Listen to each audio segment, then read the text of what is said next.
ಕೇಳಿ ಬರ್ತಾ ಇರೋದು ಬೆಳಗಾವಿಯಂತಹ ಅತಿ ದೊಡ್ಡ ಜಿಲ್ಲೆಯನ್ನ ವಿಭಜನೆ ಮಾಡಬೇಕು.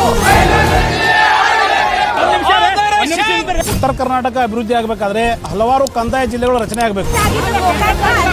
ಈ ಸರ್ಕಾರದೊಳಗಡೆ 200 ವರ್ಷಗಳ ಹಿಂದೆ ಆಗಿರ್ತಕ್ಕಂಥದ್ದು ಇನ್ನೂ ಕೂಡ ಬದಲಾವಣೆ ಆಗಿಲ್ಲ. ಅಖಂಡ ಬೆಳಗಾವಿ ಇರಬೇಕು ಅನ್ನುವಂತ ನಮ್ದು ಸುಮಾರು 20 ವರ್ಷದ ಹತ್ರ ಹೋರಾಟ ಇದೆ. ಎಷ್ಟು ಕನ್ನಡ ಶಾಲೆಗಳದಾವ, ಎಷ್ಟು ಮಕ್ಕಳ ಸಂಖ್ಯೆ ಐತಿ?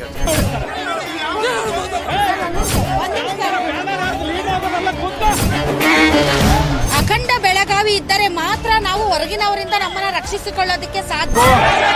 ಈಗ 10 ಲಕ್ಷ ಜನಸಂಖ್ಯೆಗೆ ಒಂದು ಜಿಲ್ಲೆ ಆದ್ರೆ ಬೆಳಗಾವಿ 50 ಲಕ್ಷ ಜನಸಂಖ್ಯೆ. ರಾಮನಗರ 9 ಲಕ್ಷ ಅಂದ್ರೆ 50 ಲಕ್ಷ ಐತೆ ಬೆಳಗಾವಿದು. ಅಭಿಪ್ರಾಯವನ್ನು ವ್ಯಕ್ತ ಮಾಡಲಿಕ್ಕೆ ಹಕ್ಕಿದೆ. ರಾಧಕ್ಕ ಪಂಚಾಯಿತಿ ವೀಕ್ಷಿಸಿ ನಾಳೆ ರಾತ್ರಿ 8 ಗಂಟೆಗೆ.